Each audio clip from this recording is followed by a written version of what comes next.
Yo, what's up? This is Mr. McGee, aka Boopy, aka Born Rich, and you are listening to the Born Rich Club podcast. Make sure you go over to YouTube and support us on the YouTube platform. Just search Born Rich Club podcast, give us a like, share, and don't forget to subscribe. And guys, without further ado, enjoy. Yo, what's up, man? It's your boy Lano XL, Mr. 18 Pockets. And today, we have a great, amazing show today. I have a co-host because Boopy decided to fly somewhere else, and I'm very upset at him at the last minute. But we do love to highlight other media personalities that's out of Nashville, Tennessee. And most definitely, I have my beautiful co-host today, Mrs. Unpack Bags. How you doing? I'm good in the building. Yes, most definitely. But today, as you can see, we have a legend in my eyes. We have an entrepreneur, someone who's big advocate for injustice, who's a boss of changing criminal justice step by step, brick by brick. But we also have a life coach and the owner of Brooke Bonding. We have Brooke Harlan. How you doing? I'm wonderful. Okay, I worked on that, that intro. I said, let me make sure I do this right. I'm impressed. Most definitely, man. How you doing today? I'm wonderful. Long time. I remember hearing you a long time ago. 20 years? It's been 20 years. Gosh, that long. That long. How? Just this journey, that journey of 20 years, bail bonding, meeting people, helping people, getting people out of situations. Let's talk about that first, right? Okay. Just how did you even get into the bail bonding business? All right. So I'm fourth generation bail bonding business. Oh, shit. Yeah. Nice. So my great grandfather opened the first bail bonding company. Okay, in Nashville? It was actually in the county that I live in now, which I'm really trying to move out of, but Sumner County. Oh, So, yes. We're going to get okay. into some Sumner Yeah. County stuff with you. Yeah. Mhm. So I really did not even want to be in the bail bond business, just to be honest with you. Like, I heard horror stories. Back then, we didn't have the luxuries of computers and all of those True, things, right? true. So it was just a whole different, it was dinosaur ages. So I saw my family dealing with that day in, day out. I did not want to be in the bonding business at all.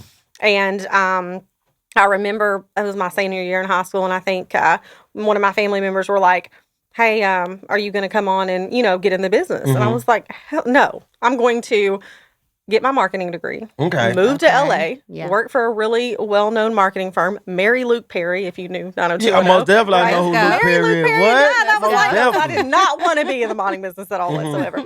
So I did get my educational background in marketing. I had Okay. a really cushy job that I loved. She's got a really that I cushy loved, job. right? That's a on the good cushy. job I there, really right? had a really good cushy Okay, job. Yeah. okay. I love that job. And I still have a lot of good friends that work there with me. But I always say, you know what? Like, I have a plan, but God has a plan far greater than my own. Amen. Most definitely. So definitely took the wheel there. And my mother got sick. So she had cancer. Sorry to hear that. Yeah, thank you. And passed away. So I could not, really balance like last year of college, working in my marketing job, all of these other things. I needed something that I knew would be at the time, something that I could kind of do, still spend time with my mom, help my family and their business and all of those things. I did that. I did not want to. My grandparents ended up selling that company, and the people that bought that company, The bonding company. yeah, the bonding Okay. company, yeah. So of course they wanted me to, come on, stay on, come on, whatever.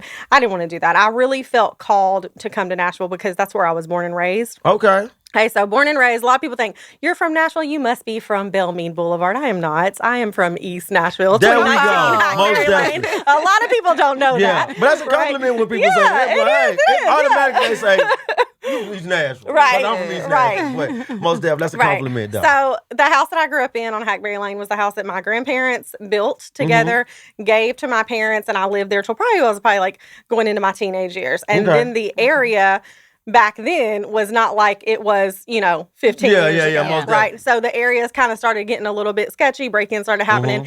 And my dad was like, oh, I got to protect my baby and get her out of here. So we moved to like the middle, when I tell you the middle of nowhere, the middle of nowhere. The middle of nowhere. The middle of nowhere. And I was Okay. like, oh, there's no That's what place I'm like home. playing. There's no place Yeah, like right. home. Right. So when I got in the bonding business, I was like, I want to go back home. I want to go back Okay. to the community that I came from, that I lived in, that I want to give back in. I don't want to just come here and open up another bail bonding company. Like, I want to come here and cultivate real change. Okay. So that was kind of like really my calling at that point in time in my life. Okay. Right. Okay. I mean, Yeah. and you talk about your calling, which is great. Yeah. So how long have you had? I've done my research on you. Your relationship with God. Yeah. Where are you at with that? So let me tell you. So my relationship with God, I grew up very religious. Okay. So I went to a private Christian school because again, we lived in East Nashville. My dad was conservative What Christian. was you zoned for? Stratford. East Nashville. East. East High. Yeah. So it would have been like Courthouse, East High, whatever, Okay, right? I went to Courthouse. So yeah. So my dad went to Good Pasture again, super conservative Christian. Yes. My mom was like polar opposite. She was like super humanitarian, very liberal, mindset, like all this. So I grew up in a real house divided. And my dad was like, she's going to Good Pasture. You know what I mean? No ifs, ands, or buts about it. Yeah. That's what he said. That's what it was. And that's where I went. So I grew up super religion. And I had, super religious. I had a relationship at that time with a relationship of my own understanding with God based on my cultural conditioning of this private Christian school and Church of Christ that I was in, right?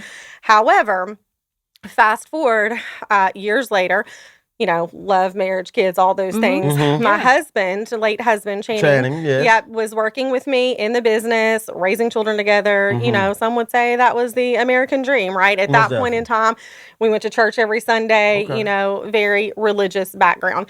However, in 2017, he passed away suddenly. And that was the catalyst of a real, spiritual awakening for me, right? So if you would have asked me, what's your religious background growing up? I would have been like, oh, I'm Church of Christ. You know what I mean? This is what it is. I went to a Christian school, what it is, right? If you ask me now what's your religion, I'm going to say my religion is love. And whatever gets you that religion, that's where you need to be. I don't care what's your religion. Okay, I like that right so, and let me tell you a little bit just background how I got there. So when my husband died, that was literally the darkest night of my soul, the worst time in my life. But I knew I had to be in survival mode, right? Because I had at the time young children. Yeah. Still had to run because this you were business. trying to have, I'm sorry to cut you off, because you were trying to have how many kids together? 4? We had 4 children. Okay, yes. Yeah, we had 4 children Very together. difficult We had at this time, right? business, a lot of people relying on us. We were involved in the community, a lot of things, right?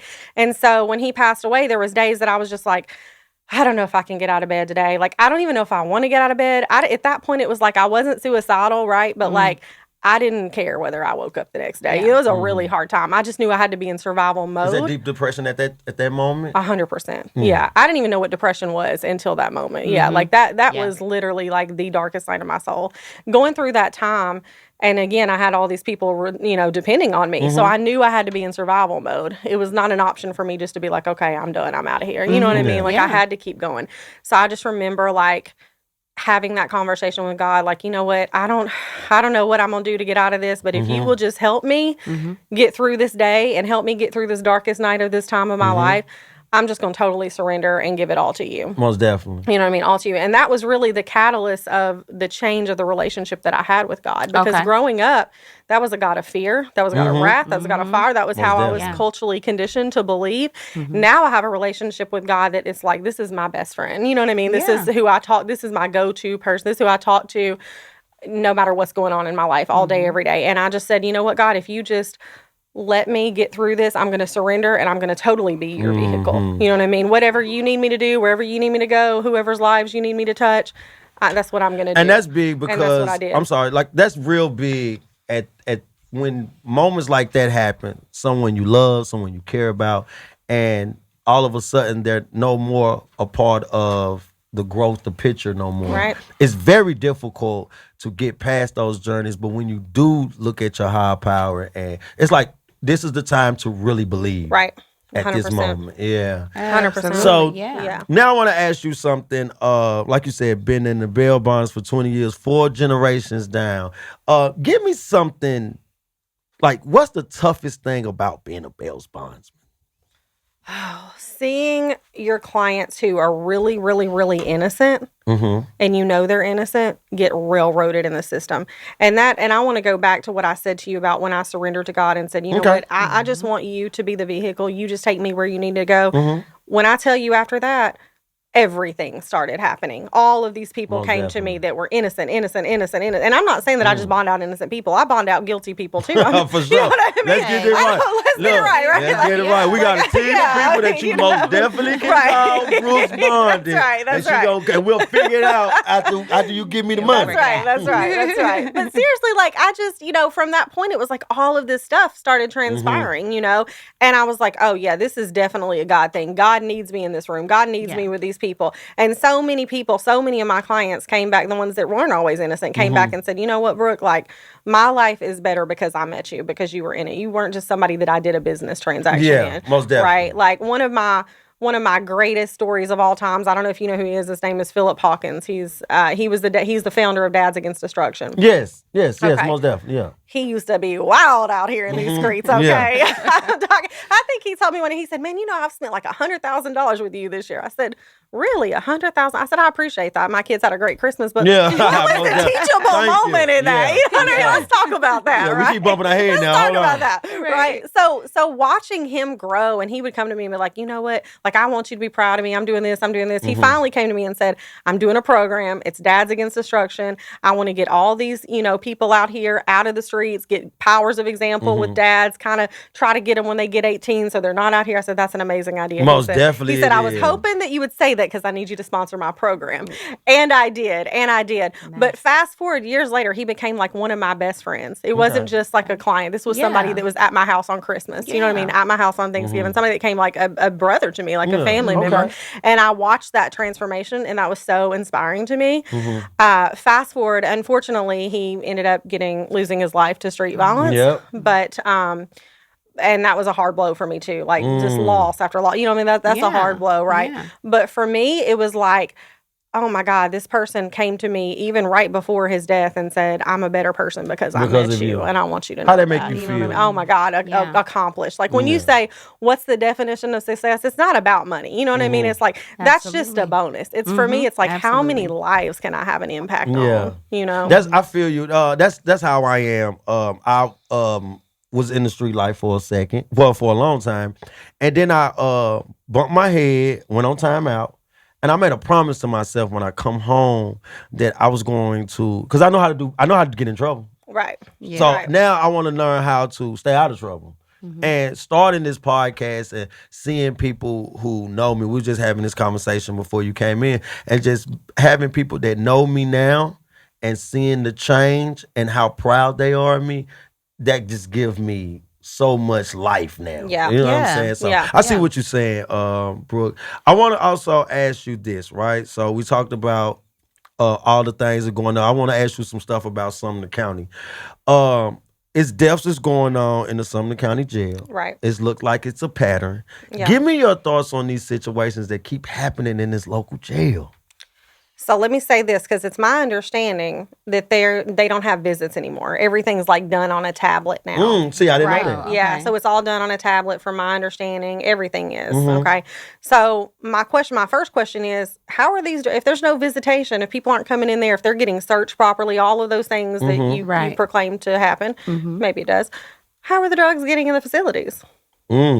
Right? That's my Very question. great. Yeah, very great. I'm pretty sure you don't get an answer to that. I don't ever get an answer to that. No. I've asked many Yeah. people. Yeah. Yeah. How are the drugs Dang, getting in yeah, here? You know because what I mean? opium, drugs is a huge problem inside of the prison systems It is. anyway. Yeah. It definitely is. It's really heavy. As I was watching your page and looking at all the reels that you have out, with you being religious and with your story, do you feel like the people that come to you, they have that kind of connection because you went through your hardship as Right. well? You went through some things mentally, Yeah. that depressed stage and all that, because even with them going through that mentally, they're going through some other things as well. Absolutely. Do you feel that I is- do. And I feel like when I told you my background is a religious background, I would say now I'm more spiritual than religious. Okay. And I feel like that, definitely that spiritual, That connection and energy is there. Yeah. absolutely magnetizes the people that need to be brought into my path. And that's what I told you earlier. It's like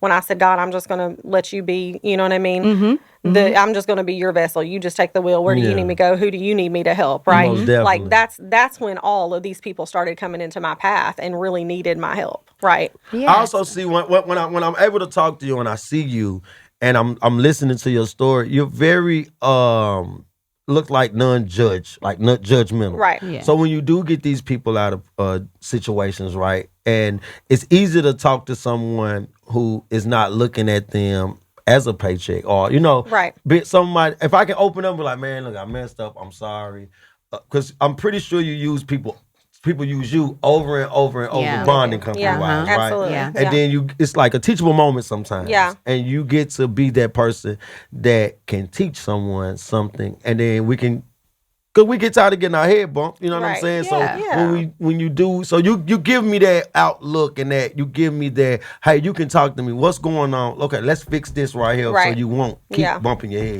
Let's rewrite the That's dope. story. I like that right there. What I thought was cool though is you refer to yourself as a grizzly bear when somebody's Oh. messing with your cubs. Oh, so 100%. what is the grizzly Yeah. bear? Yeah, Express give- that give to it me. to So that. so here's the deal. A lot of these people that I've been, dealing with, right? My clients for many years, some of them 20 years. And a lot of them will be like, you're like a mom. I mean, they'll send me Mother's Day cards. They'll send me Mother's Day texts. You know what I mean? I'm like Okay. that mama bear to them. Yeah. You know what I Okay. mean? They know that I'm going to That's a protect huge them. impact you got on people, though. Well, thank you. And they know that I'm going to protect them. I tell them all the time, listen, just like I tell my kids, if you do wrong, we're going to have conversations about accountability and how can we, you know what I mean, have a teachable moment, right? And have transformation, right? But like if you are in the right and I know you're in the right, oh baby, I'm gonna have your back till Christ comes Most back. definitely. I'm gonna ride with She's you. gonna have your back till I'm gonna have your Christ back comes till back. Christ comes back. I'm gonna ride with you. Yeah. That's good. How does it feel to have a powerful voice and people actually listen to you? You know what? I feel that it is really God aligned. I always say that to people. This is just God working through me. I'm just the vehicle. I'm just the messenger. You know what I mean? Very humble, So, I see. yeah, I am. Yes, Yeah, I I love definitely it. am. Yeah, but I do feel like that God speaks through me with power, right? And when you're aligned with that spiritual journey and that spiritual mission, like that's when people that are not in that energy field that you're in, right? The Okay. people that are in that state of corruption, the people that do the things that they do behind the scenes, the people that some of the people that go in the courtroom and have the black robes on and then go change into the white robes when they leave. You know what I mean? Those are the people Most that definitely. fear Those are the devils. power. Yeah. You know what I mean? Yeah, Yeah. for sure. So that's that's how I feel about that. Like I said, I just say a lot of times I'll be like, I'm just gonna let you speak through me. You know what I mean? Because now when Brooke This talk, impacts we them. listen. Right. You know what I'm saying? Right. Which is a huge accomplishment because sometimes people can be advocates for something that it can go on deaf ears. Yeah. But when we hear you talk and we hear because when we hear you talk, we also hearing the smartness. We also hearing that you're going to get this done. We're Right. going to do this together. If Right. it's not going to be in front or behind, we're going to do it just as a team. Yeah. Yeah. So I like when you talk like that. And I see that you have a team for your bonding company. I do. They're amazing. Yeah. How you feel about, Yeah. okay, so I know we can't get into all their names and stuff Right. like that, but I will ask you, how is it building a family in your bonding company now? Yeah. So a lot of these people have been with me for a long time. So we are family. You know what I mean? Okay, We've most gone through a lot Nice. together. We've gone through, marriages, divorces, births, deaths. We've been Yeah. through it all. You know what I mean? All the emotions. And then the work that we do, not just to advocate for people, but what we have to do to be able to stay in business. Like that's a stressful, Most a definitely. stressful Absolutely. thing. Most definitely. So anytime that I can, I have events, take my people out. Hey, let's go do this event. Let's go do this. Let's do a team building thing. Let's have, we do Christmases together. We do Thanksgiving. We do Halloween. You know what I mean? Like we do major holidays family together. We're oriented. really Yeah, family I like oriented. that. Yeah. Did for you just sure. have a birthday? I did. Yeah, she's a yes. Taurus. Yes, I'm a Taurus. I'm a yes. Taurus. I just had a birthday Saturday. Okay. So my birthday was Saturday, and I saw when Yes. your birthday. Yes. So you are Thank you. a Taurus. Yes. That is good. It says a lot. That means you don't take no stuff. That's right. At all. No. Okay. So another thing, I see you're a huge advocate for young Buck, who was a victim of injustices Right. as well in Sumner County, right? Yeah. What made you put together a powerful protest and get young Buck's story out? So I feel like, what you talked about earlier about falling on deaf ears, I feel like with Buck, people in the media really misrepresented his story because they didn't have the accuracy Most to his definitely. story. They didn't have the facts. You know what I mean? And the fact of the matter is, he was the victim in this situation. Yes, most definitely Right? he He was. was leaving a situation, and he was trying to get out of a toxic relationship, and he was shot at. You know what I mean? Like, Yes. that's the bottom line. Like, he was the victim. But because of who he is, right? Or he didn't have this color skin in Sumner County, I like him. they railroaded him. You know what I mean? Yeah, That's on just point. the bottom Yeah. line. Like, they railroaded him. And the person that shot the gun at him was charged because not only did she shoot a gun at him, she shot a gun in an open community that they lived in Sumner County. And she was charged, and her charges were later dismissed, and then he was charged. Make that make sense. Where does that happen at? Yeah. You know what I mean? That doesn't make any sense. And then it was really misrepresented in the media. People didn't really know until the protest.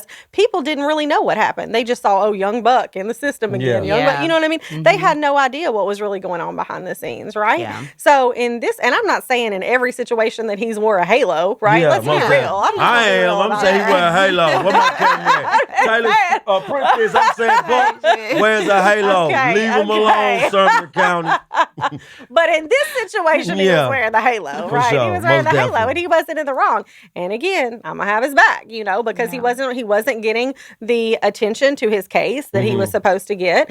He was on bond for 5 years. Now, make this make sense. He's on bond for 5 years for a crime that he did not commit. That's a He's long the time. victim. That's a long But time. on top of that, he's on an ankle monitor for 5 years, and those Yeah. ankle monitors are expensive. Some say Very they're a money expensive. racket. I don't Yeah. know, but Yeah. but he was paying for this ankle monitor and wearing it for 5 years, up until the point. And sometimes, you know, Damn, Sumner County.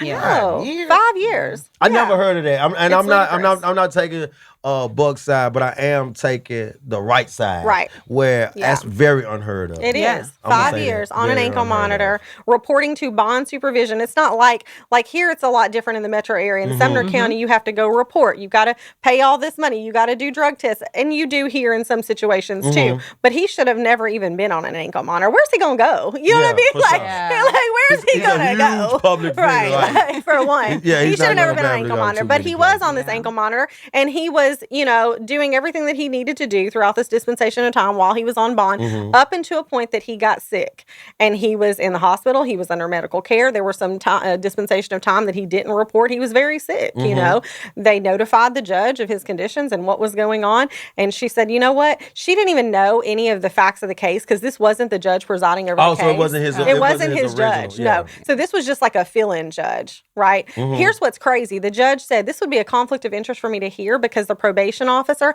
I think it was like her sister that had been killed, and he was like overseeing that case. So that's how it ended up in another courtroom for the hearing of the, you know, and again, people are like, well, why was he on probation whenever you're not convicted? That's a real issue. Nobody should feel like they're on probation before they're convicted. Before they even come, you Yeah, right. that doesn't even make No, sense. you most definitely right. So on he's that. on probation, bond supervision, on an ankle monitor before he's even convicted for 5 years. And the judge says, you know what?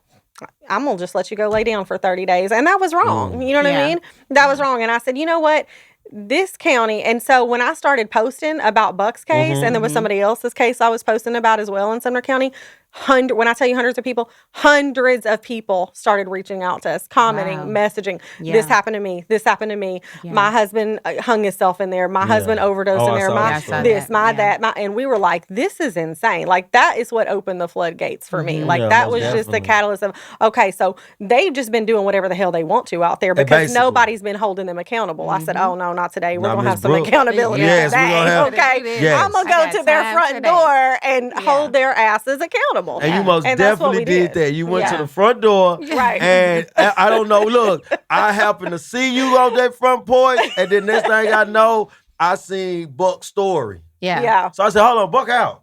Yeah. I'm like, "Damn, Miss Brooke is the best." I'm like, "Damn, Brooke is the best." And look, when he was home, I told somebody else he was home. They was like, "No, I think he locked up." I said, "Nah, man, Brooke was on He's them home. steps." He's home. Yeah. Yeah, I said Brooke was on them But steps. there was a mix-up, though, right? Yeah. What? Yeah. So here's what's crazy. Fast forward, they released him from the jail. Now, I think they released him because they were just done with those problems. They don't want people up there meddling about what's been Yeah. Now, they going don't on. want Yeah. you up there.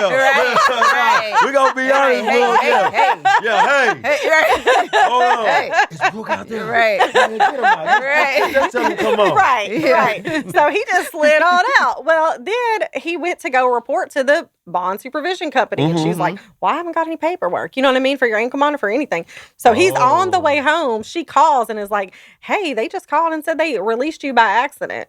By accident. Oh. How does that happen? Right. So, we're on the phone with the attorney. He said, listen, I'm just going to go in and try to get you on the docket in the morning. We went that next day. He had to post another bond. So basically she increased his bond. He didn't have to go back. Increased it? Yeah, they increased it. Yeah, another $50,000. So he didn't have to go back into custody. He just had to post that other $50,000 bond. God. Yeah. It seemed like it seemed like it's a pattern of injustice. It is. In Sumner County. It is. It's not just Sumner County. It's everywhere. But Yeah. but in those rural counties that they don't have any oversight or anything like that, it's the Wild Wild West. They do I whatever see they how want. you talk to Sumner County and Yeah. Greenbrier. I seen that. I said, man. I said, hey, boy, Brooke ain't scared of nobody, man. All right. That At has all. got to be. That has got to be. So let me ask you, as far as people coming out, is there anything that we as people in the community can do to like help people in that process, or even to push them to come out and say I was done wrong or anything like that? Yeah, Is there absolutely. something? I'm so glad you asked that question, because here's the thing. A lot of these people that messaged me and contacted us are like, we've been silenced. We're scared. We moved out of that county. Some people even were like, we moved out of the state. That's how scared they were. They were shook. They haven't wanted to talk about this because they're in fear of retaliation. I have attorneys that have come to me that are like, I've tried to advocate for my clients. I've tried to file civil lawsuits, and they had them arrested. So yeah, it's insane. Like the stuff that has happened has just been like, what? Where do they get away with this? Like who does this? But it goes to the fact that they don't have any oversight. So judges, they don't have like a real, like oversight committee. And like here in Nashville, the Metro Police, they do have an oversight committee. That's in the budget. But these small rural areas like Sumner County, Robertson County, Wild Wild West, they do whatever they want to do. You know what I mean? Because they don't have any oversight. But as far as your question about how can we get people, I feel like I try to encourage people that, hey, it's not just you. You're not going to be retaliated against. We're power in numbers.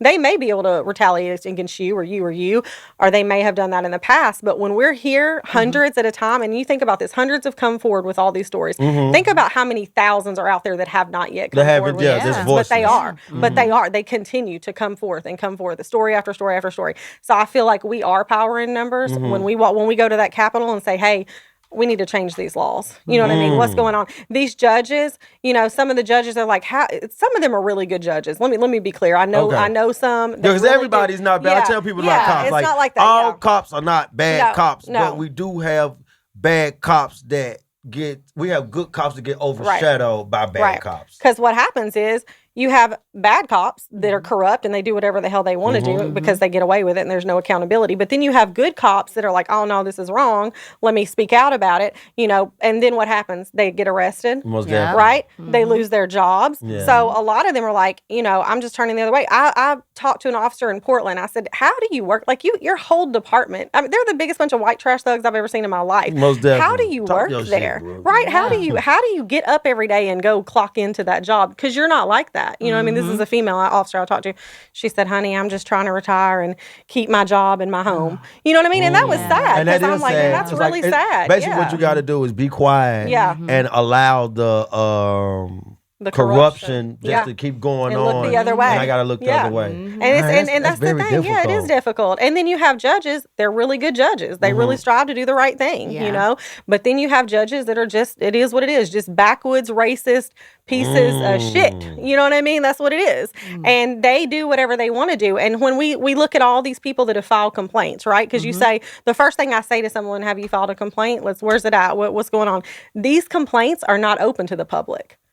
Which is a problem. Most right? definitely. So when you say, what can we do as the public? We can take our asses up to the Capitol and say, hey, these complaints need to be open to the public. Okay. You need to pass these laws, right? Yeah, that's we our need first to step, right? we need to have transparency and accountability. What's going on? And then when you start going down the rabbit hole of, okay, why aren't these judges being disciplined for what they're doing, right? So there's a case with Judge Gay where he made a very racial comment in court to someone, and you like, why hasn't this been investigated? Yeah. Well, come to find out, he's the damn chairman, you know what I mean, on the board, right? Who's going to investigate? So who want to Right. investigate? Who's Who want to piss him off? investigate it? Yeah, Right. I ain't who's gonna gonna piss him off. Right. Yeah. yeah, like that's Definitely. crazy. Exactly. So yeah, we need to have some type of oversight committee overseeing what they have going on, you know, and complaints that are being filed. Those things need to be open to the public. Even reporters, they can't even go up there and get a complaint filed against a judge. That's a problem. And like you say, it's supposed to be public records. Yeah, if you're going it to go is. up there. Oh It my is. God. But back to what you were saying about what can we do as the public? Encourage these people. Come out with your stories, because a lot of people are like, we don't even. They just live in this white bread world. They don't know what's going your on. girl right here. You know what I mean? You They hear what don't she know telling what's you? going on. Yeah, she telling you, open And they're your like, voice. oh, back the blue, no matter what they do. No, no, Yeah. that's a real dangerous mindset. Most Because here's the deal. Yeah, back the blue if they're doing the right thing, right? If Yes. they're holding people accountable and they're you know, and there's justice and all those things, no right? bias or yes, nothing, no they bias. just- Like of course. But when they're wrong, no, you hold their asses accountable. You call out the corruption, you expose it, and you hold them accountable. Period. Just like you would The anywhere people else. I grew up, we scared of the cops. I'm not gonna lie. Right. And like when you speak about Sumner County, the joke is when I was coming up out East Nashville was we didn't play with Sumner County. Right. Like we was like, oh hell no, you got to come down Yeah. here. When you Yeah. going up there, you got to come Right. down here. Yeah. Because we knew of the corruption, we knew of the mistreatment of, and I don't want to just say African Americans, because everybody, it seems like it's a diverse of corruption that they do to a lot of us, Right. not just black, Right. brown. So Yeah. man, that's crazy. I want to ask you this. So I see that the bail bondsmen are consistently using scapegoats. The possible reforms, and what is the future of bail bonding? Right. So let's talk about that for a little bit, because these people that use bonding companies as scapegoats, first of all, they're just not educated on what we do. You know what I mean? On really what we do behind the scenes, right? Like they just think we're out here. We should be the fucking behavior police. You know what I mean? We just taking the bags of money. Oh, I not like- doing oh, I anything. like what she just You know said, what I the mean? behavioral Like, what? police. No, we don't do that. That's not what we for real do. What we do is we give people their constitutional right to make bail. Because what happens is if you go to jail and you don't have that right, as has happened in some of these other states, right? You sit there, and some people stay. definitely sit Some there. people sit there for 5 years and don't go to trial. I have people on bond Yes. with me right now. They're going on 6-7 years.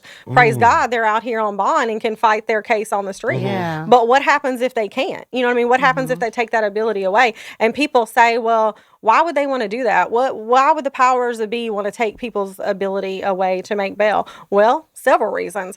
Because the advantage is if you go to jail today, right, for something that you didn't do, and you just stuck in there, you know what I mean? No bond, no anything. 6 months go by, a year go by. Hey, you want to do this deal, and you know what I mean? Get you on probation, get you out of here today. What are you gonna say? Well, I know what a lot of them say, because I used to Right? always try to tell Yeah. people like, bro, they're gonna sit you down for a long time, and then they say, all right, take this 8 and 30. Yeah, And then they Right. so happy to take it because Yeah. they've been sitting for a year. because they just want to get Yeah. out. They just want to get out. Yeah. So that's the advantage, right? Okay, then you have this corrupt ass company called Core Civic, right? Yes. That made $2 billion with a B. I said $2 billion. Oh. $2 Private- billion. It's a private prison, It is, right? yeah. $2 billion off of incarceration last year, off of keeping people in cages, but that wasn't good enough. You know, the greedy bastards, they got to have 5.8 more million. So what do? They go pad some pockets of these legislators, right? Yeah. And they say, hey, I need these bills passed so we can keep these people incarcerated and I can keep making $5 more million a year. That's what they do. So that's what happens, right? So they share the narrative that they want us meaning the public, they want us to hear. You know what I Yeah. mean? They share the narrative of how great this will impact the community for public Yeah. safety and all of these things, like the stuff that they're trying to do right now, take away people's right to make bond in Tennessee. They paint it in this pretty I saw that. I want you package to talk with the more on that, bow on too. it. Yeah, and they say, oh, well, we're going to make sure that they can't make bond for rape and homicide and all. And that sounds good to all that white bread world going to the voters poll and saying, yeah, we need to clean these streets up. But that's not the truth.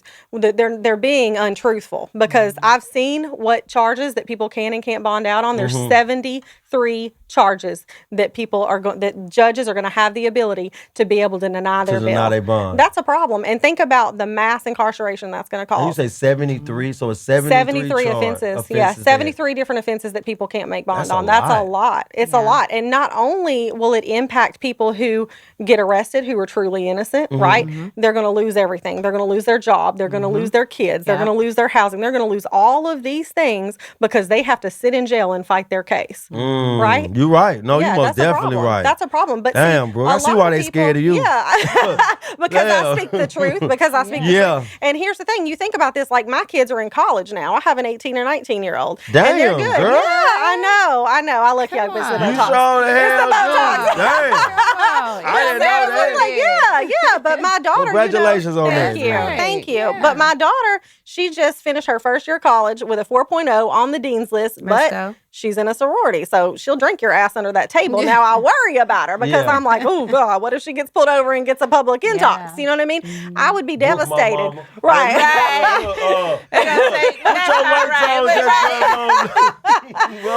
you know, I don't want to sit in there. You know what I mean? And you think about that, like you have children that are coming up, and now not only do I bond out these same people for 20 years, now I'm bonding out their children, right? So they don't want their kids sitting in there. I don't want my kids sitting in there. You know what I mean? But people that think, oh, that doesn't affect me at all. My kids aren't going to do that. You know what I mean? My kid, who cares if they pass the law? Well, let me tell you what you need to care about: your tax dollars, because they are going to increase, baby. Think about how much more money it's going to cost to keep these people incarcerated. Where do you think that $5.8 million is going to come from? Yes, and it's going to be, and if they, so the law hasn't been changed right now. It has not. So in November of 26, we have an election. Okay. And people can vote, on this. And I'll give you all the information, but they can go to the polls and they can vote. And I encourage people to do that. That's another problem is people don't vote. They say, why do these same corrupt ass politicians keep getting elected? I like where you're going with this. Have you gone to the polls to get their corrupt asses out? Let me give you a voter's guide. These are the people we need in there, because we need people in there that are going to help us evolve, not set us back hundreds of years. Most definitely. But we got to encourage people to go to those polls, and people will say, oh, I got this on my record, or let me help you get it off. Let me help you get your voters' rights restored. That's my goal this year, is to have a lot of expungement clinics and a lot of people getting their voters' rights. Yeah, I just seen Quanti Cash get pardoned.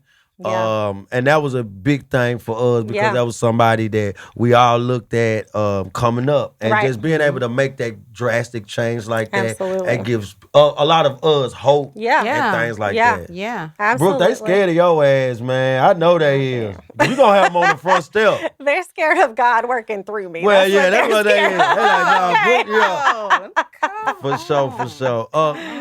I hear so much passion. Yeah. Where you get this passion just to help, though? I told you. So when I went back to that surrender, I said, you know what, God, I don't know why I'm still here, because what I didn't tell you is not only did my late husband pass away, I told you my mother passed away. A few years after that, my father passed away. I've had a lot of clients who were like my children pass away. I've had a lot of family members pass away. Yeah. That I just gave you a virtual hug. Yeah, thank you. Thank you. A lot. But during that surrender process, I just kept thinking, I don't really want to be here without my whole family on the other side, but I know I gotta be, because I have all these other family members depending on me. But I have to have a purpose. There has to be some reason why I'm still here and my whole family is on, on the other side. And so when that was the catalyst of really me walking into my purpose, right? Because I used to say, I just need to turn this pain into purpose, and that's what I'm driven to do, and that's what I have done. But now I say, no, now I need to turn this pain into power. Most definitely. Right. Most definitely. And we get into the power point because, like I said, huge advocate over injustice, and when injustice and corruption is going on, you most definitely use your voice and you use your platform to get us out of those situations. If not those situations, you at least open up the ears, for, like you said, for voiceless people to say, hey, yo, that happened to me, and I believe in you to share my story, to get it out there. Absolutely. Most definitely, man. This is what we like right here. This is what Born Rich Club Podcast do. We like to highlight the good things that just we do in our community, and we also like to highlight people like you who help the community, because like I said, man, a lot of this knowledge we wouldn't know if it wasn't for people like you to come and spread and share it with us. Right. Most definitely. Absolutely. Is there ever a time where you feel like drained? Because I understand the power, all of that, but you're Yeah. still human at the end of the day. Absolutely, yeah. I say that all the time. I'm like, whew, I need to go take a walk in nature. I need to Okay. recenter. I need Okay. to get those prayer lines going again. I need a day off to rest. You know what I mean? Like, you have to take care of yourself. You got to keep that cup full. Because your phone on 24/7. 100%, yeah. 24/7, yeah. So I tell people all the time, said, listen, "Ooh." I got to have my cup full before I can pour out. I tell everybody else that too. Your Absolutely. cup has to be full before you can pour out into other people. Yeah. So I love take that. care of I myself. just did a post about pouring into somebody, and they talked about being full first and letting it overflow so that we don't Absolutely. have to tilt Yeah. our cup and Yeah. we just let that flow and Yeah. pour where it needs to go. 100%. Yeah, for sure. Yeah. For sure. That like I said, that's awesome. Just because your phone is on 24/7 It now. is, yeah. And to be able to still help. Yeah. And when you drain, you're tired. Because when you drain and you're tired, some people just stop. Yeah. And then all of the life lessons and the life can life. And, Right. you had immediate people that you truly love pass and, and still be able to get up and be an advocate for us. That says a lot. So on behalf of the world and behalf of the Born Rich Club podcast, we like to say congratulations and thank you for being a voice Absolutely. for the voiceless. That's one Thank thing. you. I got to get into this though. How do you balance being Brooke and family? Okay. So I say this all the Okay. time. I say this all the time. Let me go and let you know how I do I'll this. let you know, yeah. Yeah. So, here's the thing.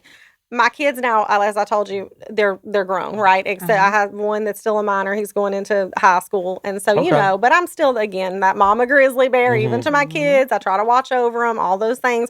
But then I do try to have a balance, a work life and a family balance. Okay. That is very important. I used to have a family assistant. So after my husband passed away, I had a family assistant and she would kind of help me, Yeah. bridge that gap so that I could work. Because when I had, my husband was alive, I worked first shift, he worked second shift. We would alternate with the children. Okay. You know what I mean? Like we had a Yeah. routine. And so it's like when he passed away, not only did I lose that business partner, I lost that person that was co-parenting Most with definitely. me in the household. You know what I mean? Yeah, And that's most what it is. definitely. People get that twisted. Even when you're married, like you're still like co-parenting your children in the household. You know what I Yeah. mean? Or you're To supposed make to it be work, anyway, right? to make things work, To and make to it work. get our Right. dreams accomplished. Yeah. Most definitely. I see. So the young lady that was my family assistant, once my children got in high school, I said, you know what? Okay, I think I am on cruise control now, and I want to take this time to spend with my children. But I didn't want to just throw her to the wolves, you know what I mean? Like, because she had been there through it all. So I said, I'm going to create a job for her at Brooks Bonding. I did. She's now my account manager. Amazing. See?